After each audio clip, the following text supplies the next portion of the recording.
I'm live. Yay. Hello, everybody. Good morning, good afternoon, good evening, wherever you are on the planet.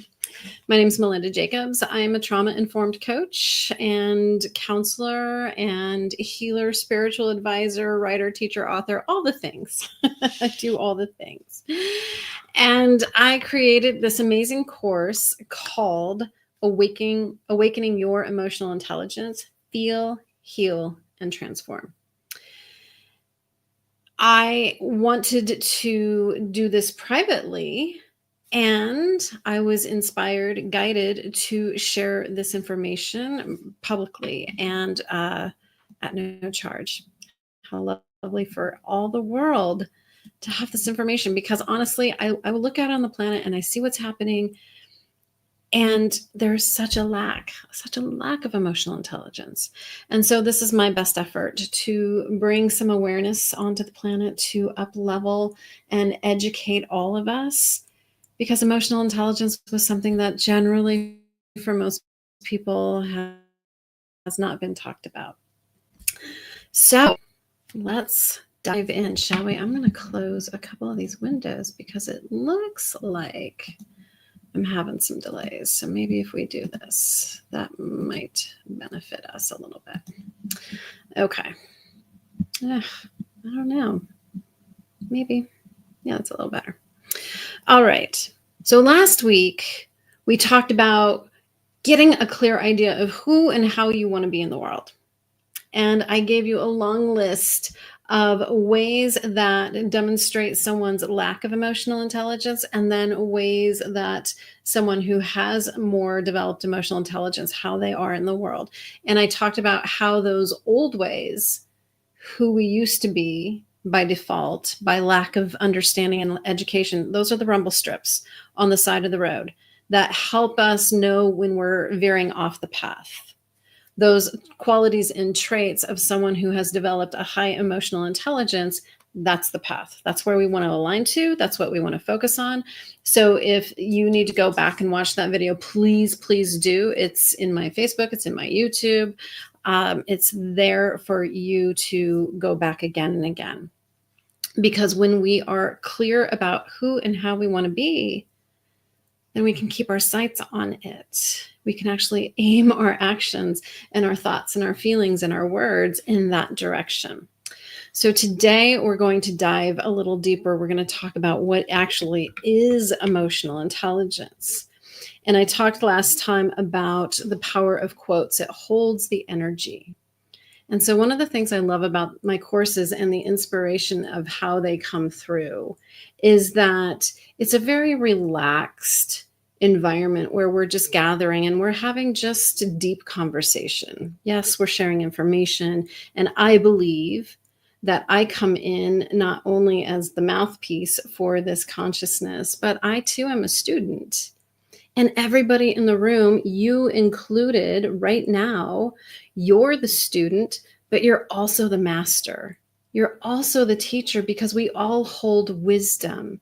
And how powerful is that we can start to recognize our own limitations, that we can always grow, we can always learn a little bit more. That's that humbling piece. But to also appreciate the value of our life journey and the wisdom that we learn along the way. And that's how my courses are really designed, is to come in, all of us, equals as students and masters. I love that. One other thing before I dive. This is my gift to you, absolutely. And if you want to share your appreciation back and help practice the law of circulation and support me continuing to do this in this way, I would very much appreciate love offerings, melinda@mvjacobs.com. All right. So the quotes that I share hold the consciousness, it holds the wisdom. And so the quote itself becomes the master in the room, the teacher in the room. And sometimes it's like a warm fire. We just need to be in the presence of the energy of what's being held in this quote. So we're going to start with Aristotle. Aristotle says, anyone can become angry. That is easy.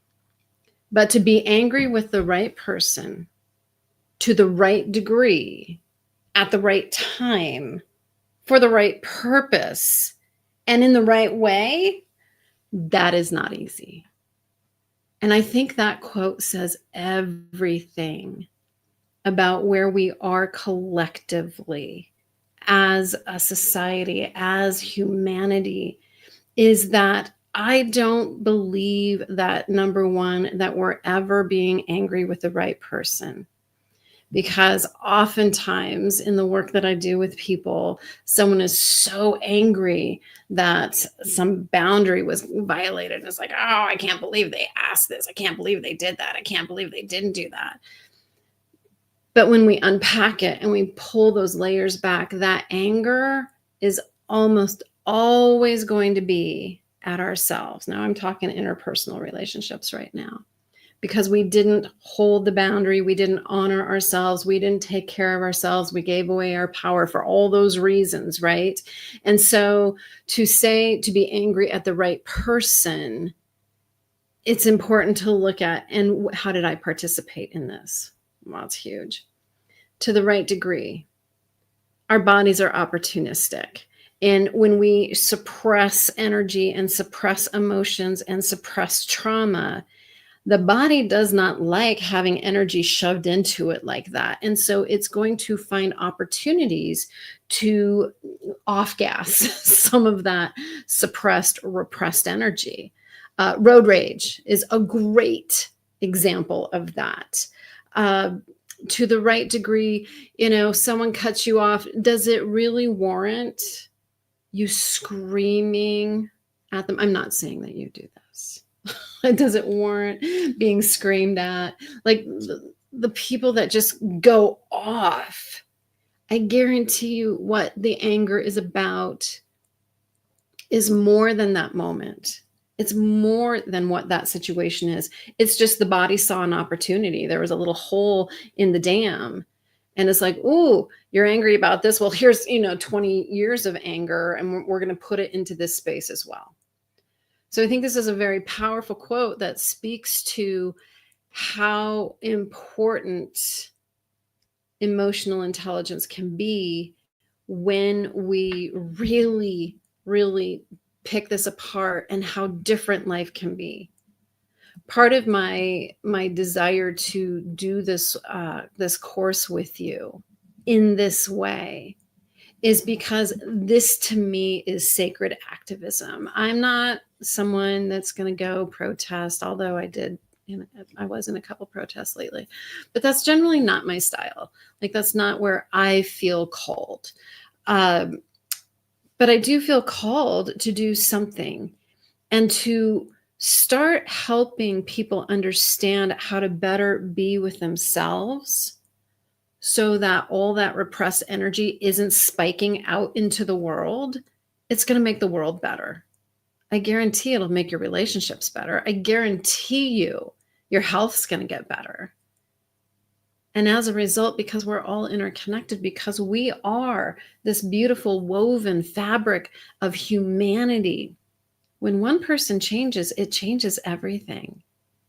And so if we decompensate and we get more dysfunctional, that's going to change everything too. So we get to recognize the value that we bring to the collective, to the world, to our relationships, to our work environments, to the people in our circles, to our families. And we can either keep everything status quo and stay unconscious and not change at all. We can get even more dysfunctional and continue to pass on generational trauma. I'm not a fan of that. Or we can start recognizing within ourselves where we can shift.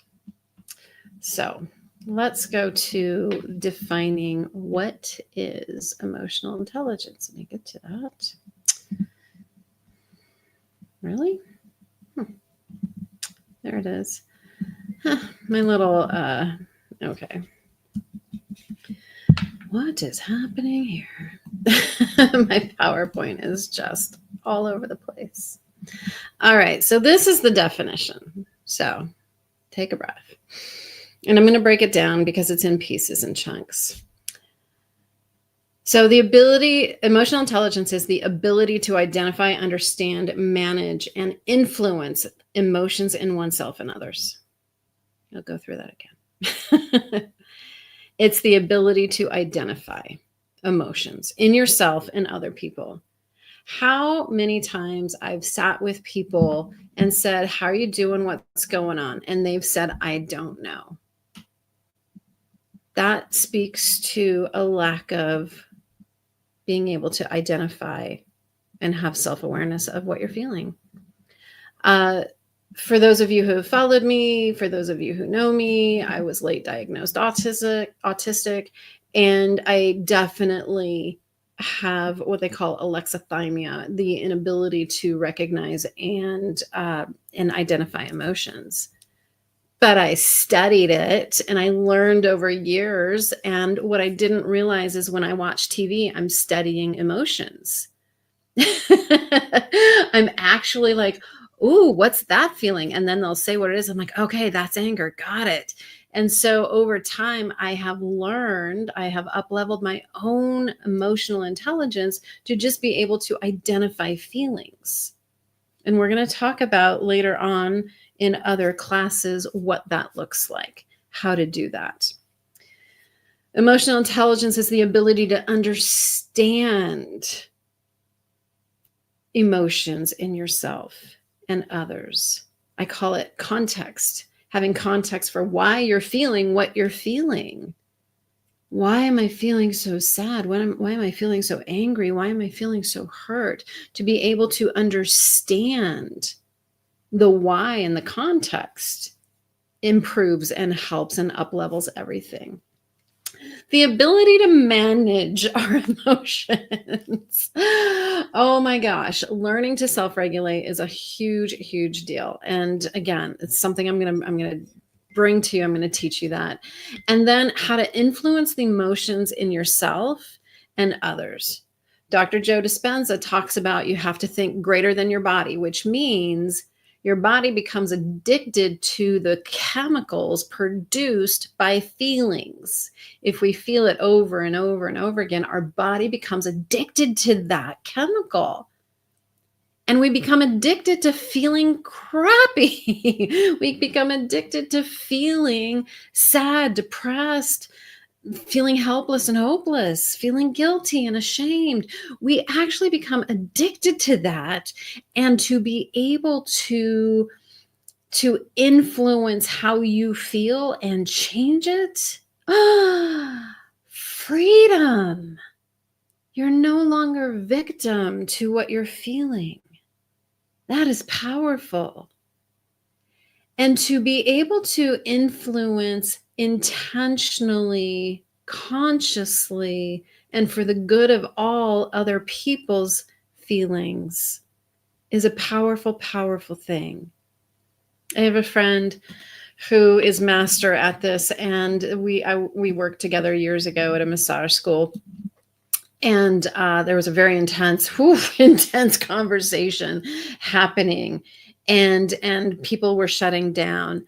And her invitation was really simple. How about let's go walk outside? Let's go outside for a minute. Let's just go get a breath of fresh air.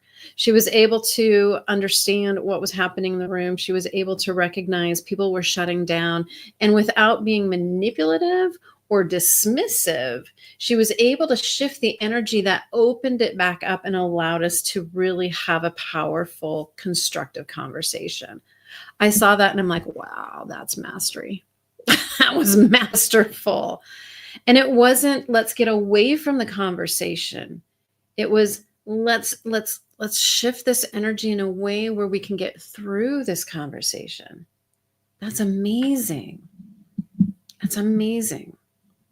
So as I've told you, I'm not giving you the whole course, but I'm giving you snippets of it. And so one of the topics I want to share today beyond the definition are the 5 key components of emotional intelligence. And so these are the 5 areas that if one of these sound like, ooh, I feel like I'd really like to work on that, pick one. Just pick one. The 5 key components are this: self-awareness, self-regulation, motivation, empathy, and social skills. Okay, we're going to go through them just a little bit at a time. So first off, the components of emotional intelligence is self-awareness. So like I've said, to be aware of what you're feeling and how you're feeling is a very powerful thing. It is the key. There's so many keys to all of this, but it's one of those powerful keys to start becoming the master and not so much the victim. Last week, I shared how what we think is dictates what we feel, because when we think, the body produces chemicals, and then we have a feeling based on those chemicals, and then based on that feeling, we then have another thought.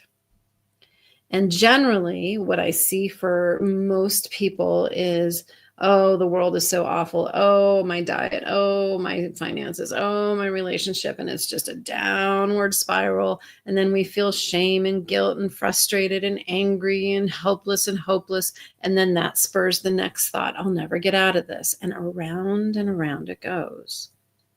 So when we have self-awareness, we can start to step out of those cycles.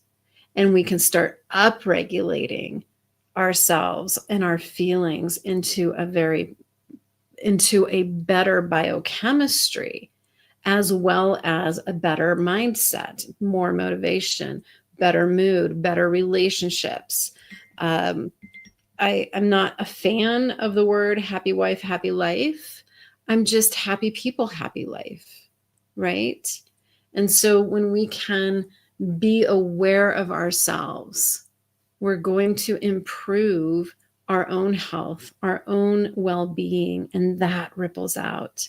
Make no mistake, beloved, you, no matter how isolated you are, you impact the world and you make a difference. And that's an important thing to remember. Self-regulation. Oof. Hi, did I mention I was autistic? Self-regulation is a real challenge. And what I didn't realize was, nobody taught me this stuff. I was not raised in a home with the awareness that I have a nervous system, and that nervous system can get overwhelmed. And there's ways to soothe that nervous system that are beyond food. There are ways to comfort the nervous system in a way that helps me find my center again. Nobody taught me that. I had to figure that out on myself, on my own.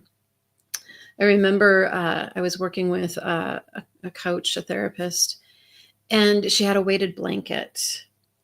And she put the weighted blanket on me, and it was like someone just flipped a switch. It was like magic. And I had no idea. I'm like, what just happened? Like everything just went like this, just got calm. It's like my body took a big exhale. And I was like, oh, that was amazing. And so now there's lots of sensory products, because lots of people have nervous systems. In fact, everybody has a nervous system. And everybody could use some soothing and some better skills for how to calm that nervous system. So learning self-regulation is a big part of up-leveling your emotional intelligence. Does that one sound interesting to you? What about motivation? Emotional intelligence is this aspect of motivation says that we learn to motivate ourselves internally because we want a better life, because we want better health. But oftentimes we're motivated from the external, like we're feeling ashamed, or we feel like we should be better, or, there's something that's being spoken outside that it's like, oh, I better do this, or we're being pushed and dragged and we're in resistance and all the things. But someone who is an emotionally intelligent being recognizes and understands within themselves the benefits of self-care, the benefits of learning to regulate their nervous system, understands and recognizes the benefits of being able to process grief or anger, or how to pause before they speak or send a text or an email. like that internal motivation, because it betters you, because it betters your relationships and your health and your community in the world. That's an up-leveling of emotional intelligence. Oh, there is an empathy piece here that comes with emotional intelligence. I was born an empath. I am highly, highly, highly sensitive. I feel everything around me to the nth degree. And to be an empath and feel what other people feel, I think, is slightly different than having empathy for someone. Being an empath means I feel, but being empathetic means I understand what they're experiencing. I have a connection and an understanding and an awareness of what's happening on the other side of the conversation. And I can respond accordingly based on that. I don't see a lot of this happening right now. I think that we could all benefit from demonstrating more empathy for other people's struggles, even if I don't understand their point of view. I can look at the other side of the aisle and I can have empathy for the frustration that they're feeling on the other side of the aisle. I don't have to agree with it, but I can absolutely be empathetic of, that looks, you're having a hard time. You're frustrated too. I see that. I can recognize that. And to be seen and heard and understood, I gotta tell you, is one of the most powerful things that we can do to start building bridges across the chasm of the separation that we're in right now. Whether you're feeling that separation within your own relationship, if you're feeling it within your community, if you're feeling it within the country, if you're feeling it within the world, there's ways to bridge it. And empathy is a very powerful one. Did I mention sacred activism? When we up-level these within ourselves, we really do begin to heal years and generations of discourse and dis-ease.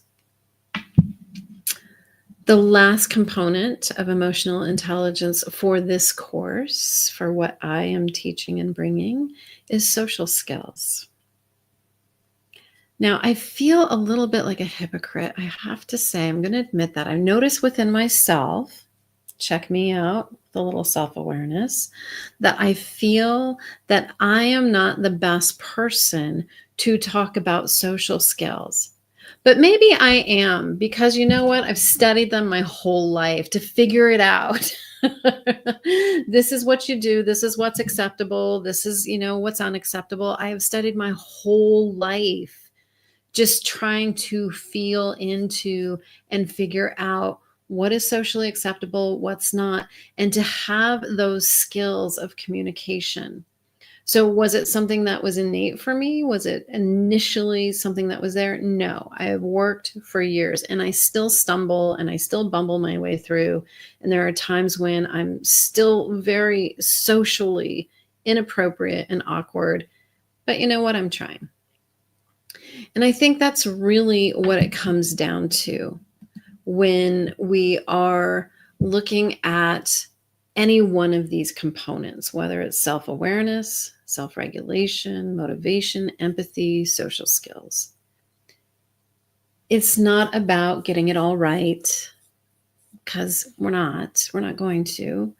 It's just recognizing that we individually and we collectively are holding a massive deficit. I've heard it so many times. How did we get here again? Talking about the divide and the lack of care and concern and kindness for humanity. How did we get here again? Where people are in cages. How did we get here? This is how. Is we haven't developed these within ourselves individually and collectively. We didn't make them a priority. And I know for me, that as I sit and marinate in this information and in the consciousness of awakening my emotional intelligence, I've become a better person. I have become kinder. I have become more patient.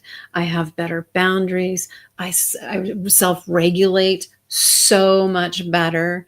I've actually had some courageous conversations where I called out someone's really bad behavior. It was really disrespectful.